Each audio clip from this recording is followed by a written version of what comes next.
I hope आप सभी अच्छे होंगे, अपनी तैयारी बहुत ज़ोर शोर से कर रहे होंगे। ये हमारी जीके टारगेट सीरीज 2024 की सेकंड सीरीज की 27th वीडियो है, जिसमें कि हम सीजीएल में जितने प्रीवियस ईयर में क्वेश्चन आए वो सभी हम यहाँ पर करते हैं।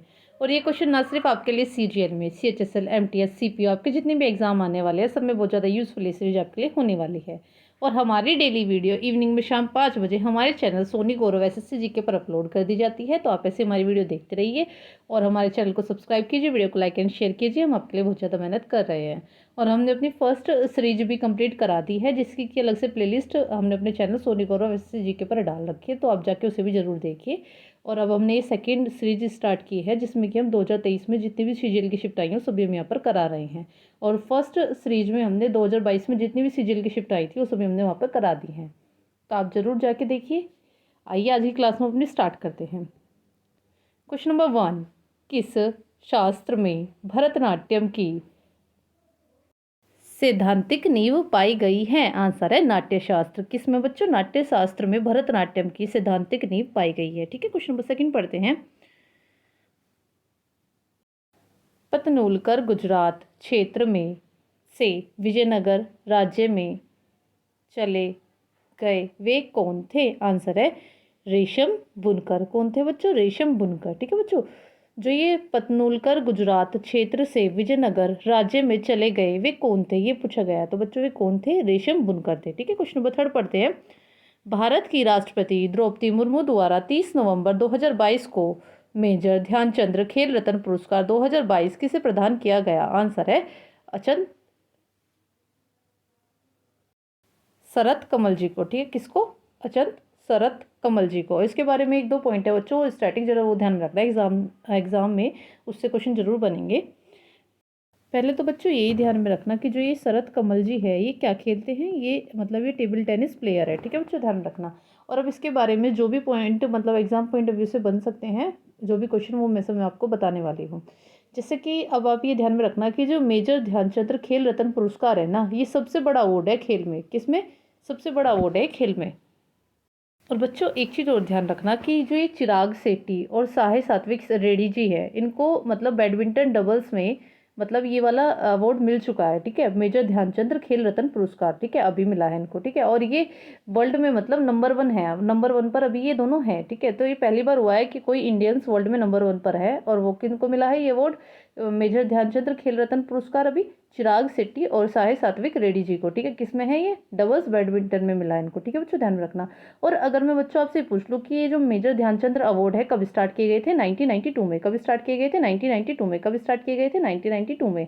और अगर मैं आपसे पूछ लूँ कि ये पहली बार किसको दिया गया था, तो बच्चों भी ध्यान में रखना, विश्वनाथन आनंद जी को। किसको? विश्वनाथन आनंद जी को। और जो ये विश्वनाथन आनंद जी है, ये किस से बिलोंग करते, मतलब किसके प्लेयर थे? चेस प्लेयर थे। क्या थे? चेस प्लेयर थे, मतलब शतरंज खेलते थे। ठीक है, तो ध्यान रखना। पहला अवार्ड इनको मिला था। और अभी किनको मिला है? चिराग शेट्टी और साहे सात्विक रेड्डी जी को। किसमें? बैडमिंटन डबल्स में। ठीक है, क्या मिला है? मेजर ध्यानचंद्र खेल रत्न पुरस्कार। ठीक है बच्चों, ध्यान रखना। और इन्हीं की मैंने आपको बता दिया है, कमल जी क्या खेलते हैं? Table tennis. ठीक है बच्चों, चलो अब नेक्स्ट क्वेश्चन पढ़ते हैं। क्वेश्चन नंबर 4, 2010 से 2012 के दौरान समीक्षित विश्व मौसम विज्ञान संगठन की रिपोर्ट के अनुसार लीबिया के अल अजीजिया में डैश का उच्चतम पंजीकृत छाया तापमान दर्ज किया गया था। आंसर है 58 डिग्री सेल्सियस। कितना बच्चों? 58 डिग्री सेल्सियस। और ये एक अफ्रीकन कंट्री है। ठीक है बच्चों, ध्यान में रखना है, जो लीबिया है ये अफ्रीकन कंट्री है। और अगर मैं आपसे लीबिया की कैपिटल पूछ लूँ तो वो क्या है? ट्राइपोलिस की कैपिटल है। क्या है? ट्राइपोलिस की कैपिटल है। ठीक है बच्चों, ध्यान रखना। और इसके बारे में बच्चों 1-2 पॉइंट ध्यान में रखना कि जो ये है ना, ये क्या बोलते हैं, विश्व मौसम विज्ञान जो संगठन है बच्चों, इसको इंग्लिश में बोलते हैं वर्ल्ड मेट्रोलॉजिकल ऑर्गेनाइजेशन। क्या बोलते हैं? World meteorological organisation. और इसकी स्थापना कब हुई थी? 1950 में। कब हुई थी? 1950 में। किसकी? वर्ल्ड मेट्रोलॉजिकल ऑर्गेनाइजेशन की। और इसका हेडक्वार्टर कहाँ है? जेनेवा स्विट्जरलैंड में। कहाँ पर है बच्चों? जेनेवा स्विट्जरलैंड में। ठीक है बच्चों, ध्यान रखना, एग्जाम पॉइंट ऑफ व्यू से इंपॉर्टेंट है। क्वेश्चन नंबर 5 पढ़ते हैं। बस्तर दशहरा का 10 दिवसीय उत्सव भारत के किस राज्य से संबंधित है? आंसर है छत्तीसगढ़। देखो बच्चों, एक तो ये पॉइंट इसमें ध्यान रखना कि जो ये बस्तर दशहरा है कहाँ मनाया जाता है? छत्तीसगढ़ में। ठीक है बच्चों, ये तो मोस्ट इंपॉर्टेंट है, ध्यान में रखना। लेकिन एग्जाम में ये भी क्वेश्चन बनता है कि कितने दिनों तक बनाया जाता है, तो बच्चों ये मतलब 10 दिवसीय उत्सव है। ठीक है, कितना है? 10 दिवसीय उत्सव है। ठीक है बच्चों, मोस्ट इंपॉर्टेंट है, ध्यान में रखना, एग्जाम में पूछा जाता है कितना दिवसीय है? 10 दिवसीय है। ठीक है बच्चों, मोस्ट इंपॉर्टेंट है, कई बार शिफ्ट में आया है इसलिए मैं आपको बार बार बोल रही हूँ, इंपॉर्टेंट है क्वेश्चन। क्वेश्चन नंबर 6 पढ़ते हैं। मैगस्थनीज की पुस्तक इंडिका में भारतीय समाज के कितने वर्ग का उल्लेख है? आंसर है 7। और बच्चों ये किसकी कोर्ट में आया था? चंद्रगुप्त मौर्य जी की कोर्ट में ही आया था। ठीक है, सेल्यूकस निकेटर ने भेजा था। ठीक है बच्चों, क्वेश्चन नंबर 7 पढ़ते हैं। जवाहर रोजगार योजना किस पंचवर्षीय योजना में शुरू की गई थी? आंसर है 7वीं। किस में की गई थी बच्चों? 7वीं। और 7वीं में मतलब टाइम पीरियड क्या था इसका? 1985 से 1990 तक। ठीक है, 1985 से 1990 तक। ठीक है बच्चों, और इस टाइम पीएम कौन थे? राजीव गांधी जी। ठीक है, वो जो इंदिरा गांधी जी थी उनकी मृत्यु हो गई थी। ठीक है, मार दिया गया था उनको। क्वेश्चन नंबर 8 पढ़ते हैं। भारत सरकार के किस अधिनियम के साथ मोंटेग्यू चैम्सफोर्ड सुधारों ने प्रांतों में द्वैध शासन की शुरुआत की थी? आंसर है भारत सरकार अधिनियम 1919। ठीक है, 1919 में। ठीक है, 1919 में। बच्चे ध्यान रखना कि जो द्वैध शासन था ये कब स्टार्ट किया गया था? मतलब ये जो ये द्वैध शासन था कब स्टार्ट किया गया था? ये भारत सरकार अधिनियम 1919 के तहत स्टार्ट किया गया था। ठीक है, और लेकिन ये समाप्त भी कर दिया गया था। ठीक है बच्चों, ये वैसे तो आप ये चीज़ ध्यान में रखना कि इस अधिनियम से हुआ क्या था, जो हमारी कार्यपालिका है और न्यायपालिका है उनको अलग अलग कर दिया गया था। ठीक है, इस अधिनियम के तहत। लेकिन ये अधिनियम बाद में जाके मतलब खत्म कर दिया गया था, मतलब बंद कर दिया गया था। किसके तहत? जो भारत सरकार अधिनियम हुआ था ना 1935, भारत सरकार अधिनियम 1935 में ये मतलब समाप्त कर दिया गया था। ठीक है बच्चों, ये भी ध्यान रखना। क्वेश्चन नंबर 9 पढ़ते हैं। 2011 से 2012 के लिए राष्ट्रीय गरीबी रेखा का आकलन भारत के ग्रामीण क्षेत्रों के लिए प्रति व्यक्ति प्रति माह पर किया गया था। आंसर है 816 रुपये। कितना बच्चों? 816 रुपये। देखो बच्चों, तो ग्रामीण क्षेत्रों के लिए, अगर मैं आपसे यही शहरी क्षेत्रों के लिए पूछ लूँ तो 1000। बच्चों ध्यान में रखना, 1000। क्वेश्चन नंबर 10 पढ़ते हैं। भारत में सूक्ष्म वित्त संस्थाओं के संदर्भ में क्या असत्य है? आंसर है सूक्ष्म वित्त ऋण को उधारकर्ता के जमा खातों पर ऋणाधिकार लीन के साथ जोड़ा जाना चाहिए। ठीक है बच्चों, ये असत्य है। ठीक है, मतलब ट्रू नहीं है ये। ठीक है, क्वेश्चन नंबर 11 पढ़ते हैं।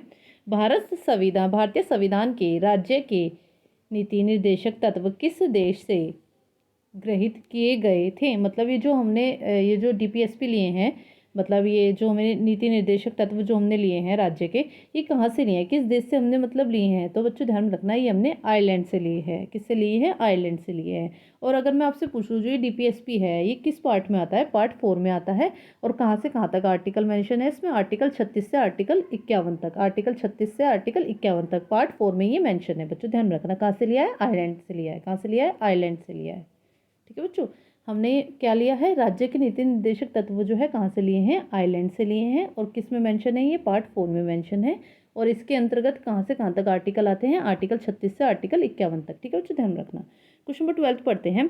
लैंथेनाइट को प्राय क्या कहा जाता है? आंसर है दुर्लभ मृदा तत्व। ठीक है बच्चों, क्वेश्चन नंबर 13 पढ़ते हैं। भारतीय संविधान का अनुच्छेद 323 डैश से संबंधित है? आंसर है लोक सेवा आयोग की रिपोर्ट।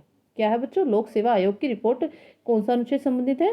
323। ठीक है बच्चों, और इसमें जरा एक चीज़ और ध्यान रखना कि जो ये लोक सेवा आयोग है इसके लिए आर्टिकल कहाँ से कहाँ तक है? तो बच्चों वो भी ध्यान रखना, इसके लिए आर्टिकल 315 से 324 तक है। कहाँ से कहाँ तक है? 315 से 324 तक। कहाँ से कहाँ तक? 315 से 324 तक।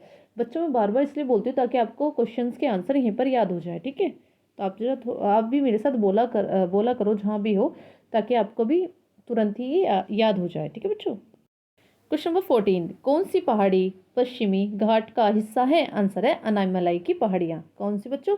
अनामलाई की जो पहाड़ियाँ हैं वो पश्चिमी घाट मतलब वेस्टर्न घाट का हिस्सा है। और कहाँ पर पड़ती हैं बच्चों? ये तमिलनाडु में। कहाँ पर है? तमिलनाडु में। ठीक है, क्वेश्चन नंबर 15 पढ़ते हैं।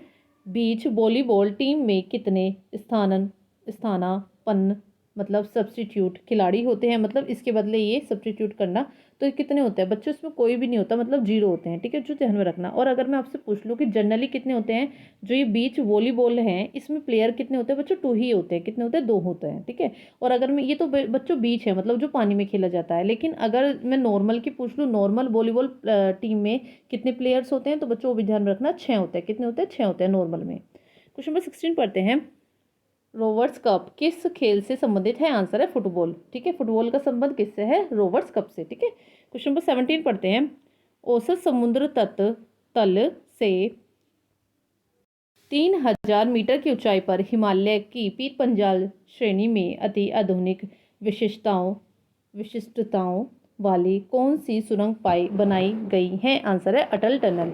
इसमें बच्चों ये पूछा गया है कि औसत जो मतलब समुद्र तल से कितना है, 3000 मीटर की ऊंचाई पर हिमालय की पीर पंजाल श्रेणी में, मतलब बहुत ज़्यादा आधुनिक बनाई गई जो सुरंग है उसका नाम क्या है, तो बच्चों ध्यान रखना अटल टनल, ठीक है, अटल टनल उसका नाम है। और ये इसकी मतलब इसकी लंबाई कितनी है, 9.02 किलोमीटर, ठीक है, 9.02 किलोमीटर। कितनी है, 9.02 किलोमीटर, ठीक है बच्चों, ध्यान रखना। ये एग्जाम पॉइंट ऑफ व्यू से इंपॉर्टेंट है, पूछ लेगा इसकी कितनी लंबाई है, ठीक है बच्चों। क्वेश्चन नंबर 18 पढ़ते हैं। केंद्रीय पर्यावरण वन तथा जलवायु परिवर्तन मंत्रालय ने 2022 में ई अपशिष्ट प्रबंधन नियमों को अधिसूचित किया। ये नियम डैश से लागू होने अपेक्षित हैं, आंसर है 1 अप्रैल 2023, ठीक है। केंद्रीय पर्यावरण वन तथा जलवायु परिवर्तन मंत्रालय ने 2022 में ई अपशिष्ट प्रबंधन नियमों को अधिसूचित किया। ये नियम 1 अप्रैल 2023 से लागू होने अपेक्षित हैं, ठीक है बच्चों, ध्यान रखना। क्वेश्चन नंबर अब हम पढ़ते हैं 19। और हाँ बच्चों, इसके बारे में एक पॉइंट और ध्यान रखना कि अगर अगर मैं आपसे पूछ लूँ कि हमारे जो पर्यावरण मिनिस्टर हैं अभी वो कौन है, तो वो भी जरा ध्यान में रखना। भूपेंद्र यादव जी हमारे अभी पर्यावरण मिनिस्टर है, ठीक है बच्चों, ध्यान रखना। पर्यावरण मिनिस्टर कौन है, भूपेंद्र यादव जी, ठीक है बच्चों, ध्यान रखना, एग्जाम पॉइंट ऑफ व्यू से इंपॉर्टेंट है। क्वेश्चन नंबर 19 पढ़ते हैं। कौन पहला गैर यूरोपीय था जिसे 1913 में उसकी कृति गीतांजलि के लिए साहित्य में नोबेल पुरस्कार मिला था, आंसर है रविंद्रनाथ टैगोर जी। क्या है, रविंद्रनाथ टैगोर जी। देखो इसमें से 3-4 क्वेश्चन आपके बन गए हैं। एक तो ये कि ये कौन थे, गैर यूरोपियन थे, मतलब गैर यूरोपियन थे। और ये कब मिला था इनको, 1913 में। कब मिला था, 1913 में। किसके लिए, गीतांजलि के लिए, ठीक है, किसके लिए, गीतांजलि के लिए। और कौन सा पुरस्कार मिला था, नोबेल पुरस्कार। किसको मिला था, रविंद्रनाथ टैगोर जी को। देखो बच्चों, इससे एक क्वेश्चन से कितने क्वेश्चन आपके मतलब बन गए हैं। तो ऐसे क्वेश्चन एग्जामिनर पूछता है, तो मैं इसलिए बोलती हूँ आप डेली हमारी सीरीज देखते रहिए, बहुत ज़्यादा बेनिफिट होंगे आपके लिए, ठीक है बच्चों। आइए नेक्स्ट क्वेश्चन पढ़ते हैं। Question number 20। उस तत्व की पहचान करें जो आधुनिक आवर्त सारणी के आवर्त 6 से संबंधित नहीं है। तो बच्चों ये दिए गए हैं 4 ऑप्शन, ठीक है, जिसमें मतलब ये सब दिया गया है। तो इसमें से मतलब 6 से जो संबंधित नहीं है वो कौन है बच्चों, सिलिकॉन है। कौन सा है, सिलिकॉन। बच्चों ये प्लेटिनम है, र्यूनियम है, टंगस्टन है। तो बच्चों ये तो आवर्त 6 से संबंधित है, लेकिन आवर्त 6 से कौन संबंधित नहीं है, सिलिकॉन नहीं है। क्वेश्चन नंबर 21 पढ़ते हैं। रामकृष्ण तालुकदार को क्षत्रिय नृत्य शैली में उनके योगदान के लिए 2018 में संगीत नाटक अकादमी पुरस्कार मिला। यह नृत्य शैली किस राज्य से संबंधित है, आंसर है असम। बच्चों कई बार मैंने कराया है कि क्षत्रिय कहाँ का डांस फॉर्म है, असम का। जहाँ क्षत्रिय दिखे मतलब असम, जहाँ असम दिखे मतलब क्षत्रिय, ठीक है बच्चों, ध्यान रखना। और ये मतलब कौन है, रामकृष्ण तालुकदार किससे संबंधित है, क्षत्रिय डांस से, ठीक है। क्या मिला है 2018 में, संगीत नाटक अकादमी पुरस्कार, ठीक है बच्चों, ध्यान रखना अवार्ड्स पिन के। क्वेश्चन नंबर 22 पढ़ते हैं। अगस्त 2021 में पीएम ने सार्वजनिक वितरण प्रणाली पीडीएस मतलब फुल फॉर्म क्या होती है बच्चों इसकी, पब्लिक डिस्ट्रीब्यूशन सिस्टम, और मिड डे मतलब मिड डे मील जो होता है ना, योजना सहित विभिन्न सरकारी योजनाओं के तहत वितरित चावल के वर्ष डैश तक फोर्टिफिकेशन की घोषणा की, आंसर है 2024 तक। कितने बच्चों, 2024 तक। क्वेश्चन नंबर 23 पढ़ते हैं। कोशिका झिल्ली के संबंध में क्या सही है, मतलब इसमें क्या सही है। तो बच्चों एक ऑप्शन है इसमें, झिल्ली इसके दोनों ओर मौजूद कुछ अणुओं के लिए चुनिंदा रूप से पारगम्य होती है, मतलब चुनती है कि मतलब झिल्ली चुनेगी, मतलब कौन अंदर जा सकता है कौन नहीं। तो मतलब ये सिलेक्टिवली भेजती है, मतलब चुन के भेजती है ये, ठीक है बच्चों, ध्यान में रखना। बच्चों ये चुनिंदा रूप से काम करती है, किससे? चुनिंदा रूप से काम करती है, मतलब अणुओं को नहीं भेजती सिलेक्टिवली, जिनको जाना होता है, ठीक है, उनको रोक लेती है जिनको नहीं जाना होता, ठीक है बच्चों। सिलेक्टिवली काम करती है जो झिल्ली होती है, ठीक है। और मतलब ये ऑप्शन बिल्कुल ठीक है, ठीक है। और बी में क्या बोला गया है? बी में बोला गया है पानी भी इस झिल्ली से होकर निम्न से उच्च सांद्रता में जा सकता है। तो बच्चे बिल्कुल गलत है, क्योंकि पानी हो या गैस हो, मतलब ये क्या होता है ना, ये हाई कंसंट्रेशन से लो कंसंट्रेशन पे जाते हैं, ठीक है। लो से हाई की तरफ कुछ नहीं जाता, ठीक है। हाँ मतलब लो से हाई की तरफ कुछ नहीं जाएगा बच्चों, हाई से लो की तरफ जाएगा। तो ये उल्टा करके लिखा गया है, इसलिए ये गलत है, ठीक है बच्चों, ध्यान रखना। क्वेश्चन नंबर 24 पढ़ते हैं।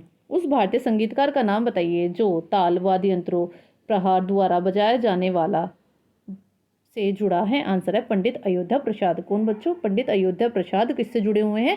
ताल वाद्य यंत्रों जो है ना, पहाड़ द्वारा जो बजाया जाता है, उनसे जुड़े हैं, ठीक है। क्वेश्चन नंबर 25 पढ़ते हैं।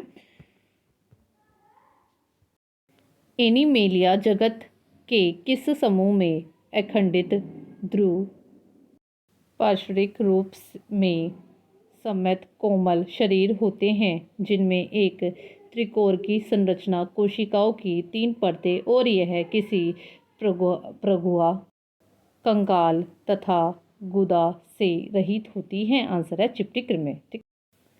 तो बच्चों आज हमने पूरे 25 क्वेश्चन कर दिए हैं। आई होप आपको हमारी वीडियो बहुत ज़्यादा अच्छी लग रही होगी। तो आप डेली हमारी वीडियो देखते रहिए। ऐसे ही इवनिंग में शाम 5 बजे हमारे चैनल सोनी गौरव एसएससी जीके पर हमारी वीडियो अपलोड कर दी जाती है।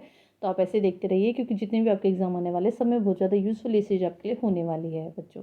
मैं सच बोल रही हूँ, ये अगर आप सीरीज रेगुलर फॉलो कर रहे हो तो आपको दिख भी रहा होगा कि आप जो टेस्ट मतलब अभी लगा रहे होंगे तो उसमें भी आपके मार्क्स इंप्रूव हो रहे होंगे। तो वो अब मैं आपको डेफिनेटली बोल सकती हूँ कि अगर आप ये सीरीज रेगुलर फॉलो करते हैं तो आपके डेफिनेटली मार्क्स इंक्रीज होंगे। ओके बच्चों, bye, take care, thank you. और अगर वीडियो अच्छी लगे तो प्लीज़ हमारे चैनल को सब्सक्राइब कीजिए, वीडियो को लाइक एंड शेयर कीजिए। हम ऐसे ही आगे आपके लिए वीडियो लाते रहेंगे। ओके बच्चों, bye, take care, thank you, have a nice day.